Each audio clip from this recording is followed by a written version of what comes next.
Okay, continuing further with pair of linear equation word problems. Exercise 3.3, question number 2, the first one. So let's take the statement and try to convert it into the equation.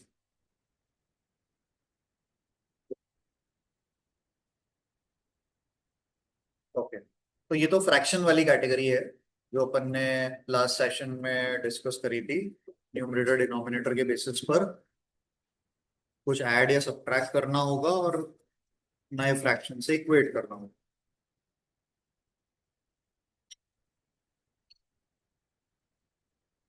ठीक है,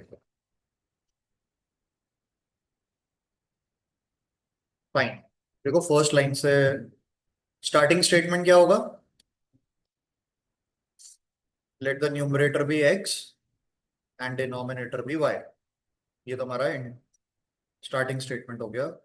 let the numerator be x and denominator be y. Okay, done. Now will take the first statement. First statement में जो लिखा होगा हम वो perform करेंगे। If we add 1 to the numerator, चलो कर भी देते हैं। Add 1 to the numerator, done. And subtract 1 from the denominator, that is also done, y minus 1. What it says, the fraction reduces to 1, तो आंसर कितना आएगा? 1। इसको रीअरेंज करके इक्वेशन बना लेते हैं, फिर आगे बढ़ते हैं। इसको रीअरेंज करके इक्वेशन फॉर्म कर लेते हैं क्रॉस मल्टीप्लाई करके। x plus 1 is equals to y minus 1.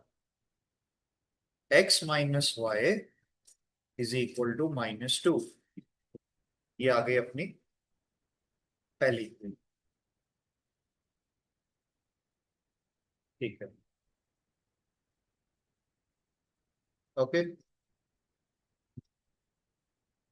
That's the first one. अभी अगला चेंज क्या करना है वो देख लो। जो भी उसने बोला वो चेंजेस कर देते हैं। If what next, add 1 to the denominator, only add 1 to the denominator, मतलब न्यूमरेटर में कोई चेंज नहीं करना है। तो सेकेंड केस क्या बनेगा? सिर्फ डिनोमिनेटर में 1 ऐड करना है और न्यूमरेटर में कुछ भी नहीं। Fraction will become half. तो क्या क्या बनाओ? न्यूमरेटर में कोई चेंज नहीं, डिनोमिनेटर में add 1 and the fraction becomes 1/2। Cross multiply कर देते हैं इसको भी और रीअरेंज कर देते हैं। तो क्या मिलेगा? 2x is equals to y plus 1। Alphabets एक तरफ, नंबर एक तरफ। ये फॉर्मेट सबसे बेटर रहता है सॉल्व करने के लिए। ये हो गई हमारी इक्वेशन नंबर 2। अब इन दोनों को फटाफट जरा सॉल्व भी कर दो तो, क्योंकि डायरेक्ट होने वाली है। चेक करो ध्यान से, दोनों इक्वेशंस को फॉर्मेट देखोगे ना, समझ में आ जाएगा कि कौन सी मेथड पे अप्लाई करें। Let's solve these two and find x and y quickly, तो वेरीफाई भी हो जाएगा। दोनों कंडीशन से अपन ने दो इक्वेशंस बना दी जो चेंजेस करने के लिए कहे गए। एग्जैक्टली वही। इन दोनों को सॉल्व करना है। x minus y equals to -2 है ना? ओके, देख लेते हैं। x minus 1 equals to -2। x minus y is -2। 2x minus y is equal to 1। क्या परफॉर्म करना चाहिए? क्या परफॉर्म करना चाहिए? हाँ नहीं, एलिमिनेशन करेंगे, बट एडिशन या सब्ट्रैक्शन? सब्ट्रैक्शन, क्योंकि साइन सेम है, चेंज करना पड़ेगा। तो माइनस प्लस माइनस, ये कट जाएगा y से y, ये बचेगा -x is equal to -3। Minus से माइनस फिर कैंसिल, x निकल के आया। इसको फर्स्ट में रख देते हैं, इक्वेशन 1 में रख देते हैं तो इजीली क्या मिल जाएगा अपने को, y, putting value of x in equation 1।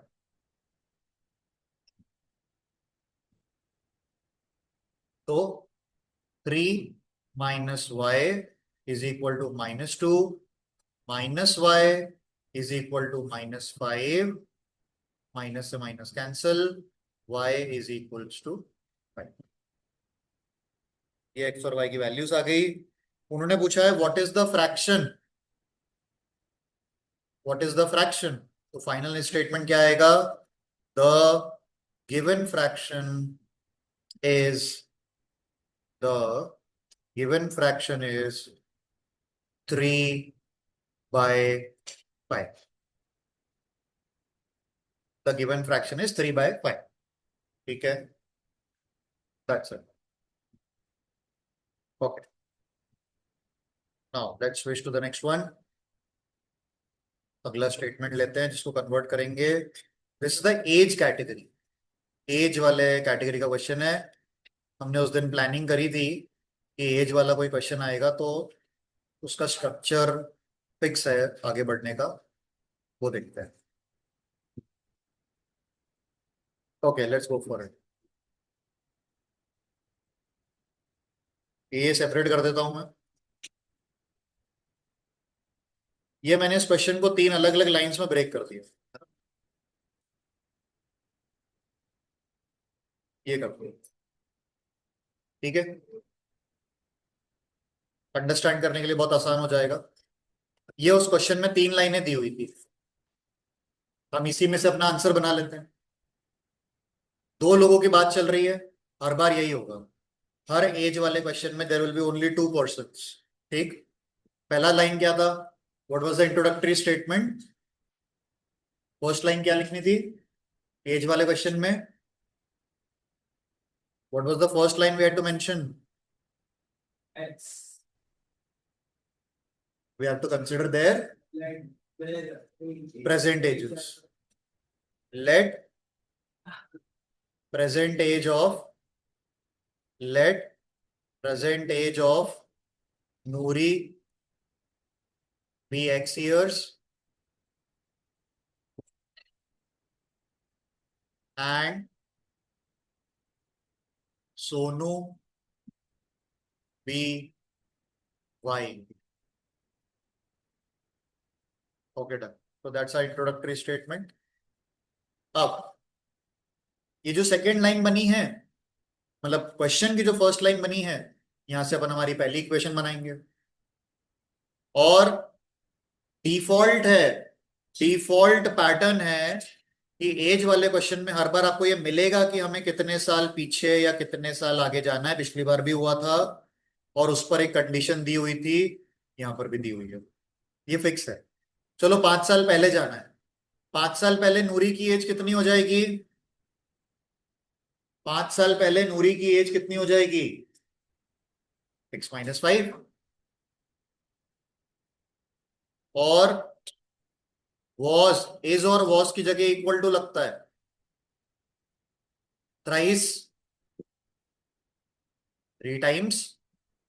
और सोनू की 5 साल पहले की एज कितनी हो जाएगी, रीअरेंज करके इक्वेशन बनाते हैं, हो गया। रीअरेंज करके इक्वेशन बना लेते हैं, फिर यही काम अपन 10 साल बाद के लिए कर लेंगे।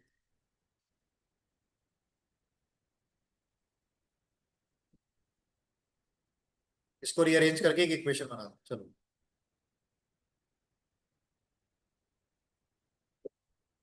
इसको नीचे कर देते हैं, जब वो लाइन आएगी तब उसको सॉल्व कर देंगे। ओके, तो हर स्टेट क्वेश्चन का कौन सा स्टेटमेंट क्या रोल प्ले कर रहा है वो बाइफरकेट करके दिखा रहा हूँ। X - 5 = 3y - 15, कंप्लीट कर देते हैं इसको। X - 3y = -10। ये हो गई अपनी first equation for the first situation. ठीक है, हर सिचुएशन का अपना एक इक्वेशन बनता है।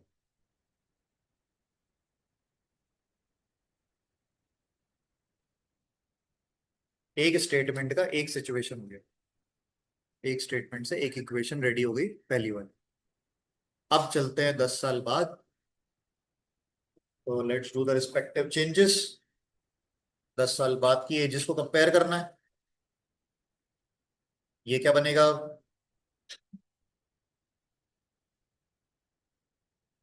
चलो, I don't think it's a challenge, hopefully. हाँ, 10 years later, Noori x+10 twice Sonu y+10. So x+10 gives us 2y+20. X-2y gives us 10. That is our second equation. Let's solve the two equations to find x and y.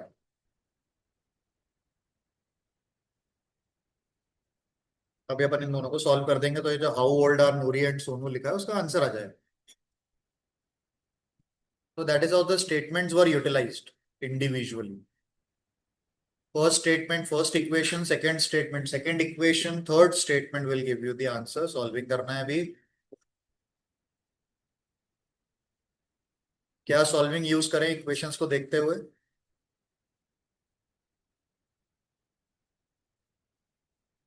x-3y is equal to -10. Okay, what do you think we should do? है ना, x-3y is equal to -10. x-2y is equal to 10. What should we go for? Subtraction again. Minus, plus, minus. So that cancels our x. Here it gives us -y. And here it gives us -20. Simplifying, we got the age of Sonu as 20 years. Let's put this in equation 1. 1 or 2 anyways, मतलब कोई भी एक format ले सकते हैं. Putting y in equation 1.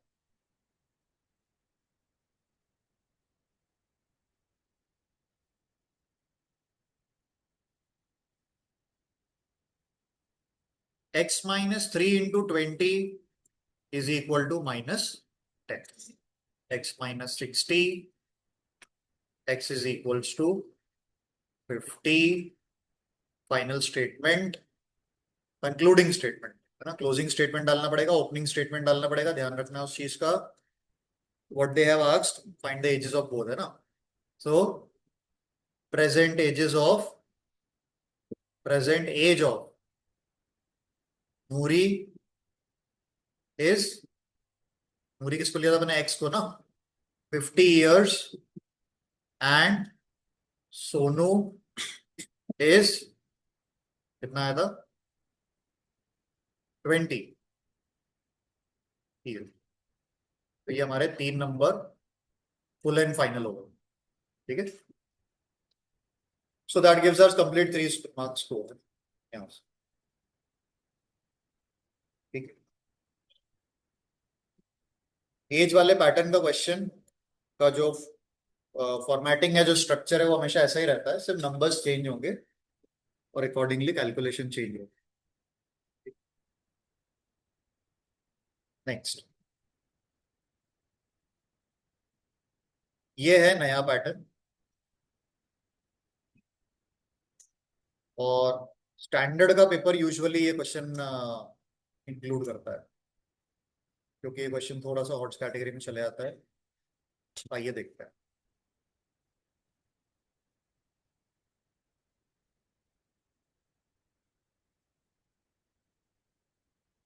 Okay, this is a specific one. इस तरह के क्वेश्चन की पहचान 2 डिजिट नंबर वर्ड से हो जाएगी, और दूसरा जो एक स्पेशल वर्ड इसमें हमेशा मिलेगा वो है reversing the order of the digits. तो उसको रिवर्सिंग द ऑर्डर टाइप माना जाता है, और ये हमेशा एक 2 डिजिट नंबर पे क्वेश्चन आएगा। कंडीशंस बदलेंगी, पर इसका भी फिक्स्ड स्ट्रक्चर है। चार पांच लाइन ऐसी है जो सिर्फ रिवर्सिंग वर्ड देख के आप शुरू कर सकते हो कि यार ये पांच लाइन तो फिक्स जाके लिखना ही है मेरे को, वो बता देते हैं पहले।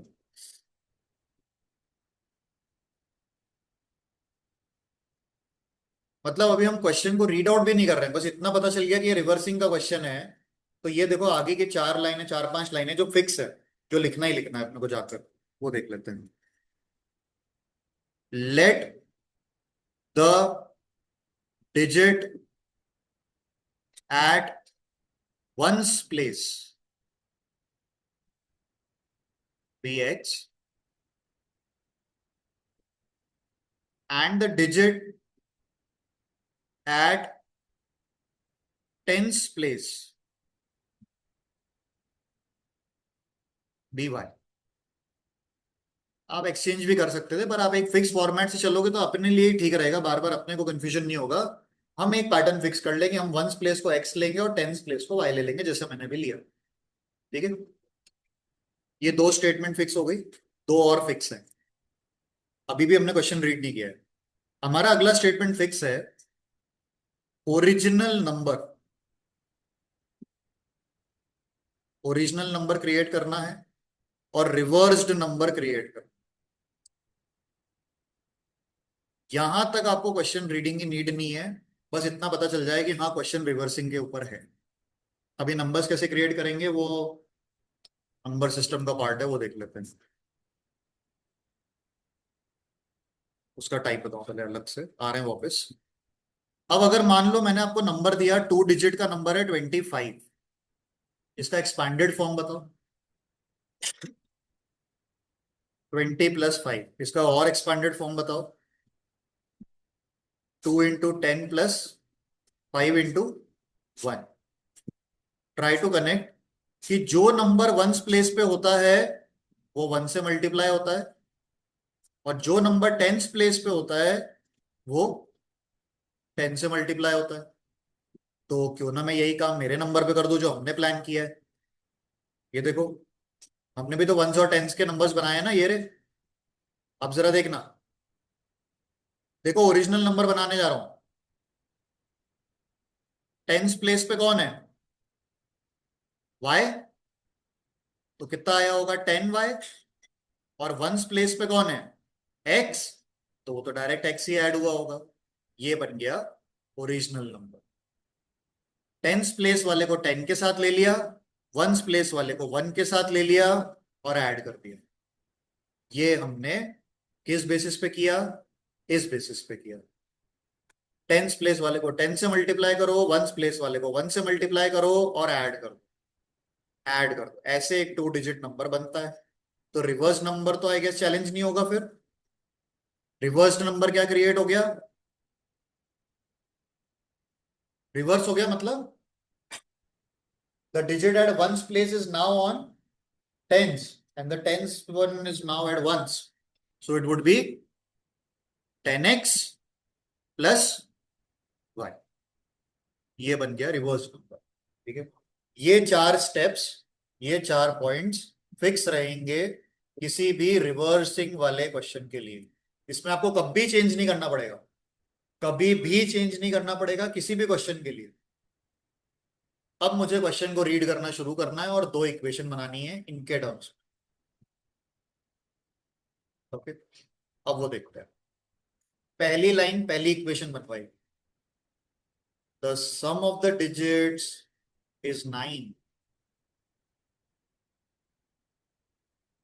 सम ऑफ द डिजिट्स इज 9। क्या फ्रेमिंग होनी चाहिए? हमने डिजिट्स क्या लिए हमारे नंबर के? एक्स और वाई। हमारे नंबर के डिजिट्स कौन है? एक्स और वाई।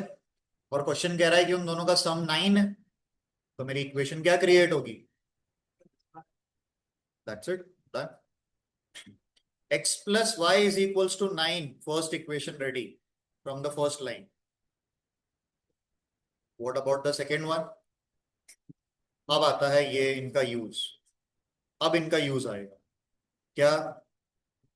9 टाइम्स, देखना, 9 टाइम्स दिस नंबर, यानी कौन सा? ओरिजिनल की reverse? Original. 9 times the original is twice the reverse. 9 into original is equal to 2 into reverse. बनाते हैं 9 into ओरिजिनल, यानी क्या लिखना चाहिए जरा सोचो। 9 into ओरिजिनल। अच्छा, अगर वो वैसे चाहो ना कि एक बार स्टेटमेंट से क्या कनेक्ट हुआ था, तो वो ये रहा कि 9 times the original number is 2 times the reverse number, ये कह रहा है वो। ये रहा, ये कहा उसने। अब रख देते हैं 9 times the original number is equal to 2 times the reverse number. बस रीअरेंज कर देते हैं, रीअरेंज कर लेते हैं, हो गया।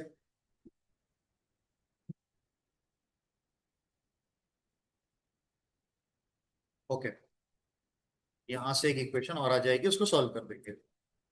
90y + 9x, 20x + 2y, पूरा एक तरफ ले लेते हैं।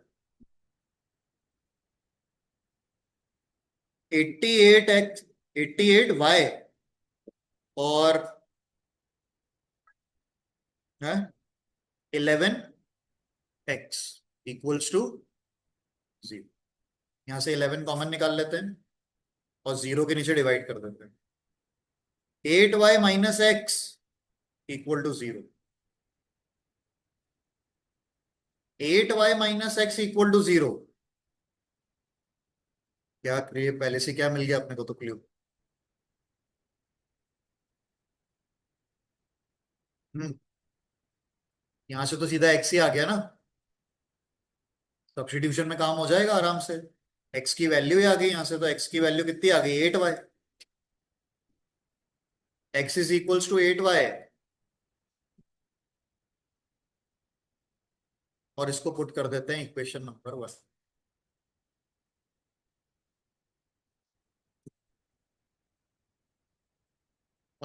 x की जगह 8y, y ऑलरेडी है 9। 9y is equals to 9, y is equals to 1। ये हमारे ने कौन सा नंबर माना था अपन ने, टेंस डिजिट वाला। y आ गया, मतलब x की वैल्यू तो स्ट्रेट फॉरवर्ड आ रही है 8y से, यानी 8 × 1 विच इज 8। x आ गया 8, x आ गया 8। अभी बात खत्म नहीं हुई, उसने पूछा है अपने से फाइंड द नंबर, मतलब original number. Original number is, बोलो,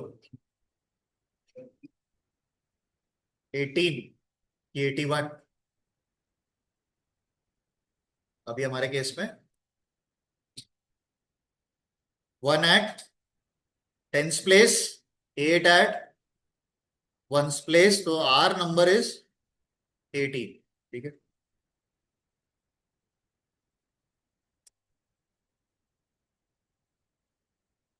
और रिवर्स नंबर इन केस अगर आया होता, अभी तो नहीं पूछा इस क्वेश्चन में, तो दैट वुड बी क्लियरली 81।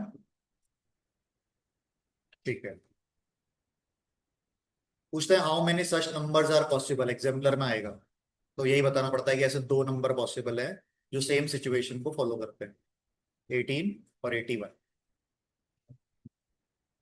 ठीक। तो ये है रिवर्सिंग द डिजिट्स पैटर्न। सबसे पहले दोनों प्लेसेस के वेरिएबल कंसिडर कर लिए, ओरिजिनल नंबर और रिवर्स नंबर बना के छोड़ दिया। यहां तक का टास्क बिल्कुल डिफॉल्ट है, ये करना ही है।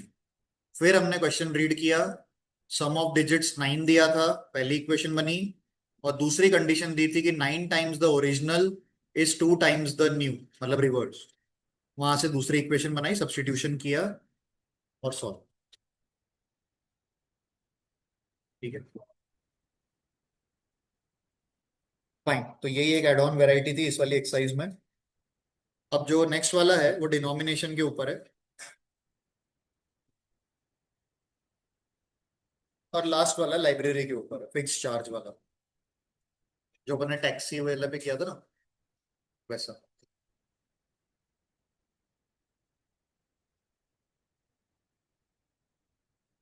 ठीक है, चलो अब करते हैं वो डिनोमिनेशन वाला क्वेश्चन करते हैं।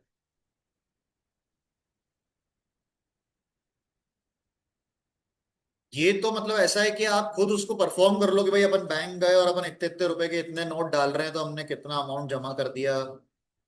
दैट वुड बी, उसको ना रिलेट कर सकते हैं हम लोग। वो जहाँ वो हाइफन लगा उसमें रुपीज है, ठीक है। ये ऐसे नॉर्मल स्ट्रेट फॉरवर्ड हो जाएगा। लास्ट लाइन पढ़ी पहले मैंने, find how many notes of ₹50 and ₹100 she receive. तो हमें मिल गया हमारा एक्स और y. Let the number of let the number of ₹50 notes be x and the number of ₹100 notes be y. इतने रुपए के अपन ने बैंक से इतने इतने नोट विड्रॉ किए। मीना बैंक गई है, उसको 2,000 रुपए चाहिए थे। उसने कैशियर को कहा कि मुझे 50 और 100 के नोट में टोटल मिला के 2,000 रुपए दो। तो कैशियर ने कितने 50 के नोट दिए होंगे और कितने 100 के नोट दिए होंगे, वो अपने को ढूंढना था। हमने उनको एक्स और वाई मान लिया, तो हमारा लास्ट लाइन का काम तो हो गया। अब लेते हैं ये वाली बात। Meena got 25 notes in all. Total 25 note मिले उसको अपने हाथ में। कौन सी इक्वेशन बन रही है?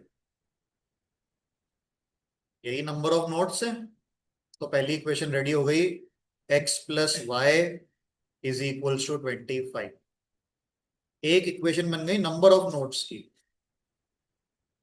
x नोट 50 रुपए के, y नोट 100 रुपए के, टोटल मिला के 25 नोट यानी 25 नोट्स उसके हाथ में आए थे। ठीक है।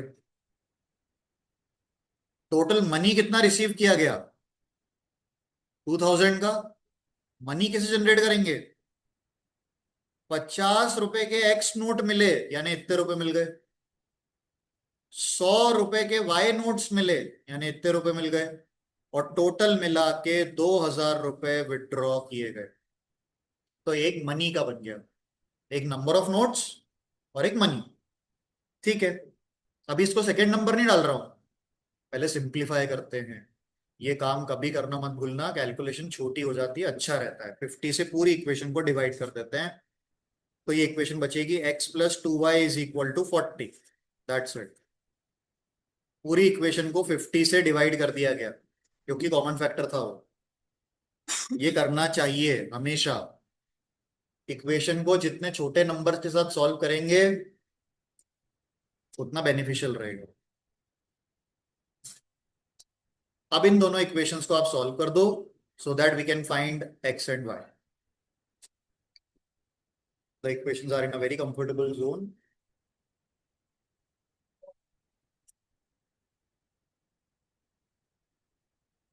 Let's find x and Y.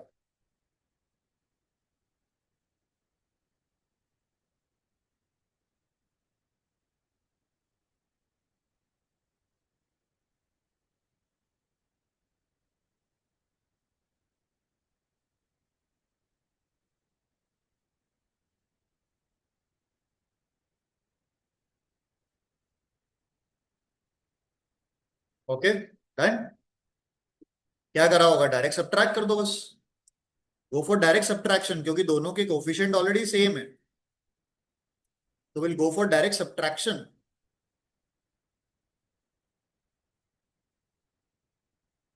ना एनीवे, वंस को टू में से हटा दो या टू को वन में से हटा दो, कोई भी एक मोड में जा सकता है। Subtracting equation one from equation two कर देते हैं। x+2y is equals to 40। x+y is equal to 25। जब हमने इसको सब्ट्रैक्ट किया, minus minus minus, x cancel out. Y की वैल्यू डायरेक्ट आ गई।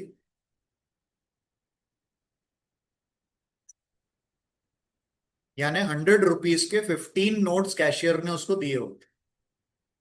100 रुपए के 15 नोट कैशियर ने मीना को दिए होंगे। और अब वाई की वैल्यू को इक्वेशन नंबर 1 में रख के हम एक्स निकालेंगे।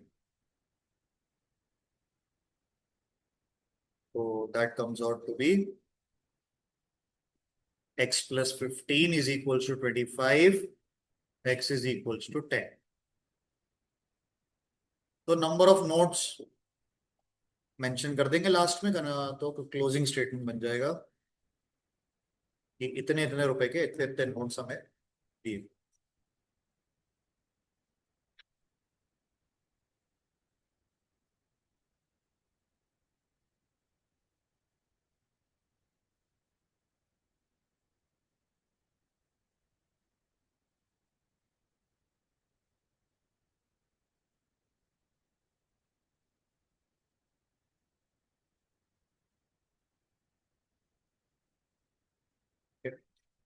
Done।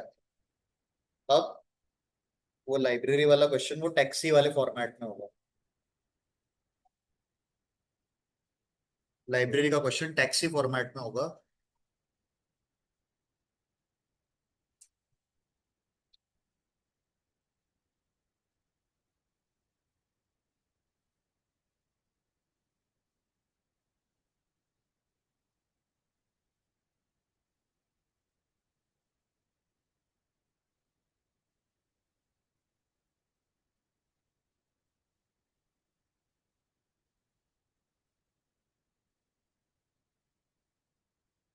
Okay, let's go for that one.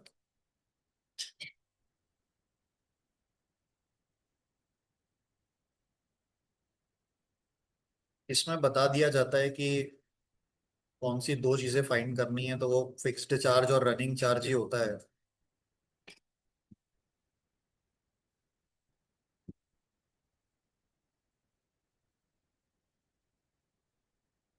Okay, चलो देखते हैं।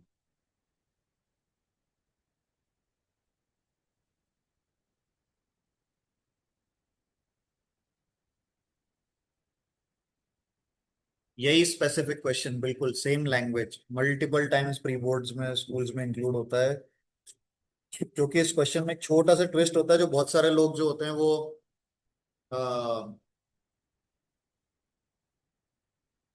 एग्जीक्यूट नहीं कर पाते हैं। बड़ा इंटरेस्टिंग एक जगह इसमें स्टेटमेंट में पार्ट लिखा हुआ है, वो इंक्लूड होना चाहिए। जरा यहां से देखते हैं, पहले तो लास्ट लाइन चलते हैं पहले।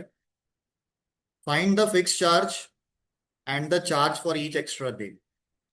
ठीक। अब ये जो फिक्स्ड चार्ज है, इसके बारे में एक बहुत ही जरूरी इंफॉर्मेशन यहाँ ऊपर लिखी हुई है। ये मिस हो जाती है तो फिर क्वेश्चन रॉन्ग हो जाता है। ये बस यही ट्विस्ट है इस क्वेश्चन का। ये मिस होता है तो गड़बड़ हो जाती है, बाकी सब ओके चलेगा, वैसे ही चलेगा जैसा था। Let the fixed charge, taxi वाले केस में 1 दिन का था या स्टार्टिंग का था 1 किलोमीटर का था। यहां पर उन्होंने एक्स्ट्रा दे दिया कि 3 दिन का चार्ज फिक्स है। Let the fix charge for first 3 days be x. Twisting point यही रहता है, फर्स्ट 3 डेज बी एक्स। ठीक है, पहले 3 दिन का चार्ज हम लोग x रुपीज दे रहे हैं। पहले 3 दिन का चार्ज x रुपीज दे रहे हैं अपन। अभी आगे इसका जब एप्लीकेशन लूंगा तो बहुत ध्यान रखना कि 3 दिन का चार्ज अपन दे चुके हैं। Charge for each extra day, charge for each extra day be rupees y. जितने दिन एक्स्ट्रा लाइब्रेरी की बुक रखोगे y रुपीज पे करते जाना पड़ेगा। Consider it the practical way that you are keeping the book, you have issued a book and you're trying to pay the fees for it। तो वो ले लिया अपन ने। अब लाइन पढ़ते हैं, पहली वाली सरिता वाली लाइन पढ़ते हैं कि उसने जो चार्जेस दिए हैं वो कितने दिन के अकॉर्डिंग। समझना, बताना, इंटरप्रेट करना आराम से। सरिता ने टोटल 27 रुपीज का चार्ज पे किया। मैं 27 लिख देता हूँ यहाँ पे। उस 27 में उसने क्या क्या पे किया, जरा चेक करते हैं। बुक कितने दिन रखी? 7 दिन तक बुक रखी। अगर वो 3 दिन वाले पॉइंट को सही से इंटरप्रेट नहीं किया जाता है, तो इक्वेशन यूजुअली बना दी जाती है, बहुत सारे लोग ये गलती करते हैं, x+7y, कि भैया फिक्स चार्ज दे दिया और 7 दिन का पैसा दे दिया, टोटल मिला के 27 रुपए दे दिया। पर ये गलत है। क्या होना चाहिए था? अगर आप समझ गए हो तो बता दो, 7 की जगह क्या लिखूं? 4। क्यों लिखे? क्योंकि 7 दिन में से 3 दिन का पैसा ऑलरेडी एक्स में काउंट हो चुका है। ठीक है, बस हो गया। बना दो ऐसी सेकंड वाली भी, कंप्लीट है। That's it. तो वो जो 3 दिन वाला फिक्स चार्ज कॉन्सेप्ट होता है ना, इसको थोड़ा स्टडी कर लेना पड़ता है क्वेश्चन के अंदर से, जल्दबाजी में कई बार मिस हो जाता है। सिमिलरली सेकंड सूजी वाली इक्वेशन बनेगी और दोनों को सॉल्व कर देंगे। 5 दिन के लिए किताब रखी है उसमें, 5 डेज। हम क्या बनाएंगे? x+2 है। Okay, and the payment made was 21। Solve कर देते हैं।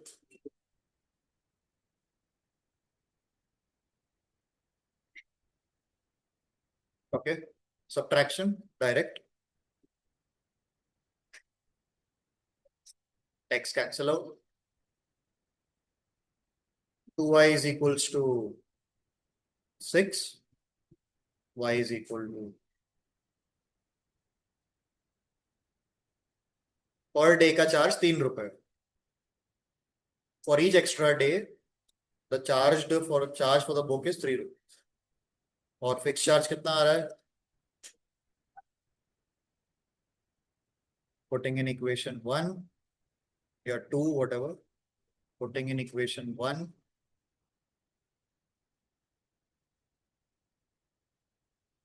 x+4 into 3 is 27, x+12 is 27.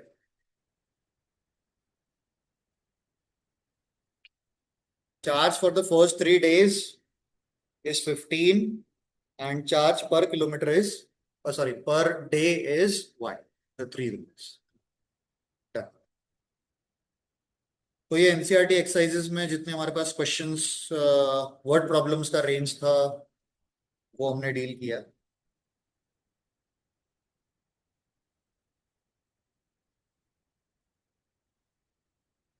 Okay, अब कुछ एक्स्ट्रा वर्कआउट देख लेते हैं वर्ड प्रॉब्लम में। सही पैटर्न कवर हो गए सारे, ये है ना।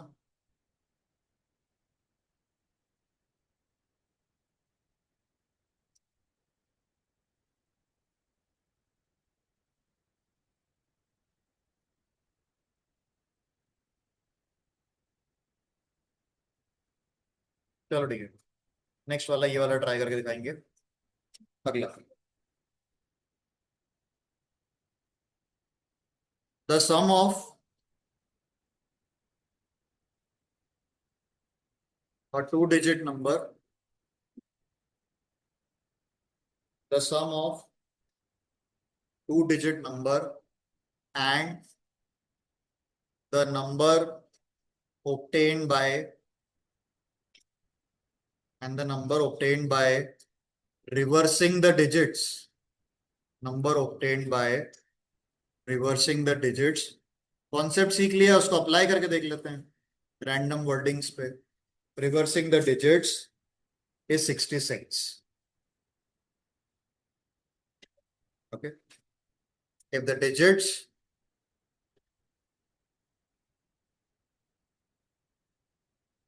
differ by 2, first line first equation, second line second equation, find the number।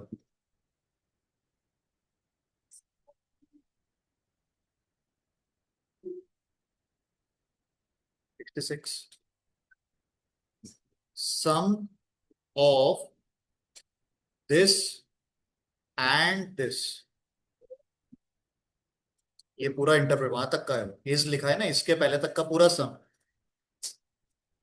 और फिर ये भी पूछा है वही जो मैं आपको एड ऑन करा था, how many such numbers are possible.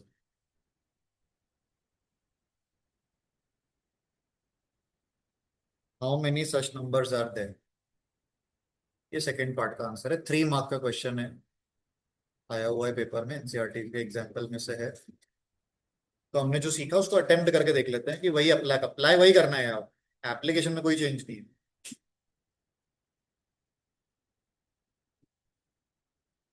जैसे वो 4 स्टेप बोली थी वही की वही बनाएंगे पहले तो, और फिर उसके आगे कंडीशंस चेक करेंगे।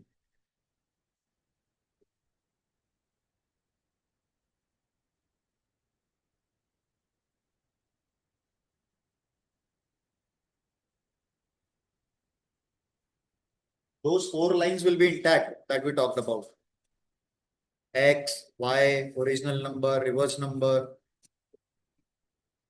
सिर्फ नई कंडीशंस आ गई हैं तो नया स्टेटमेंट इक्वेशन बनेगा।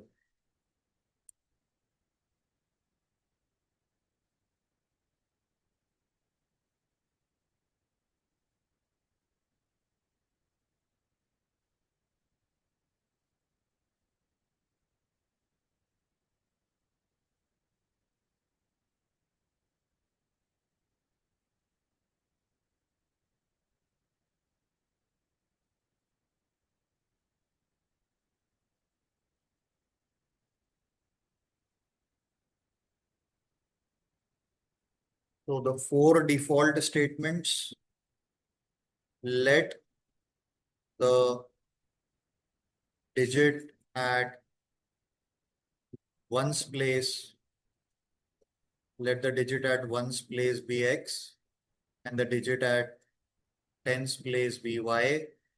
ये तो कॉमन हो गया, बात करी थी। ओरिजिनल नंबर बना लेंगे, वही का वही जो पीछे लिखा था कॉपी पेस्ट होगा, that will be 10y+x। Reverse number बना देंगे वही का वही, इसलिए कहा था कि अपन स्टेप अपने को वो इतना पार्ट तो एब्सोल्युटली आप कॉपी कर सकते हो, ये 4 स्टेप तक का। अब हमें क्वेश्चन की कंडीशन यूज करते हैं।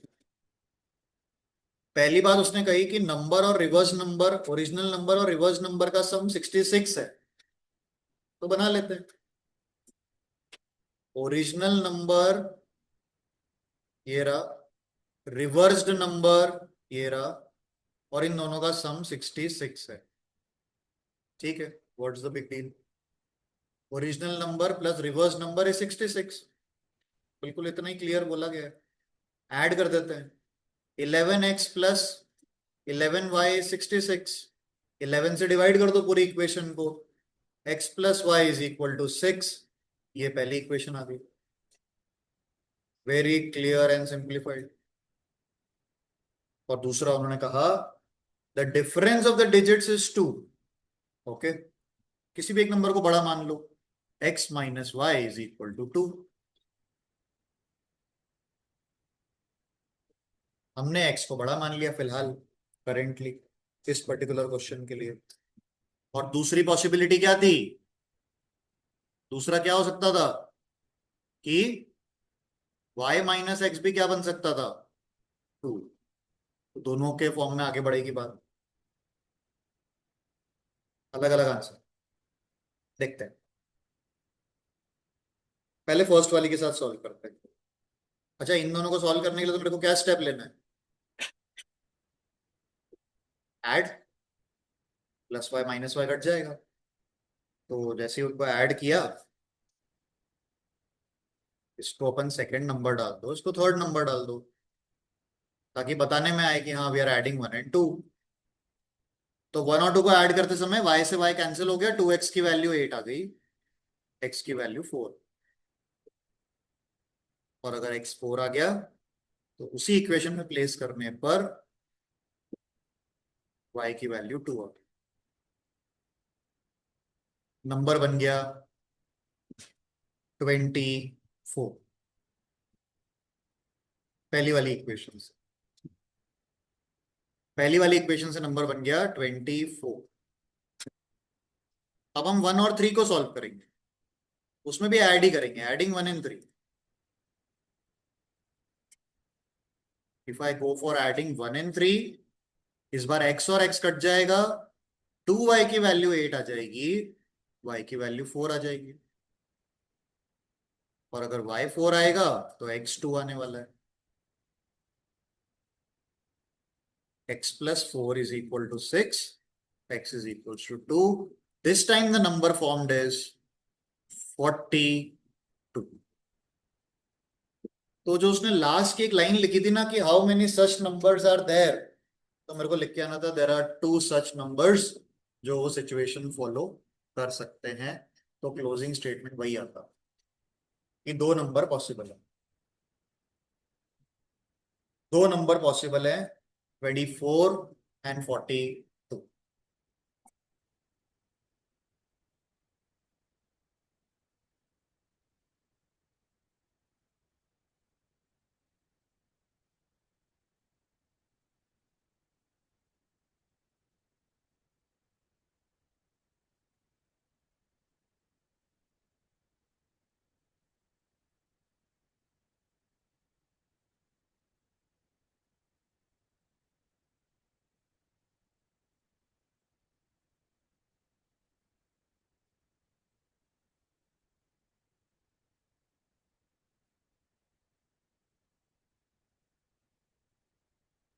ठीक है, that covers up the NCERT range of word problems.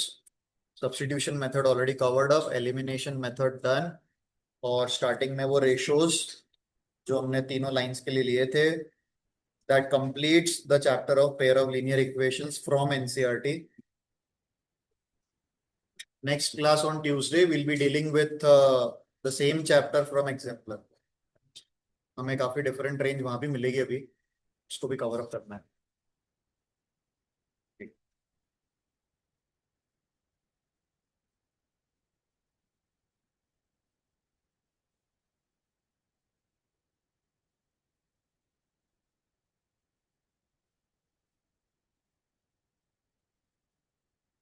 किसी पैटर्न या किसी टाइप में कोई कंसर्न हो तो प्लीज बता दो।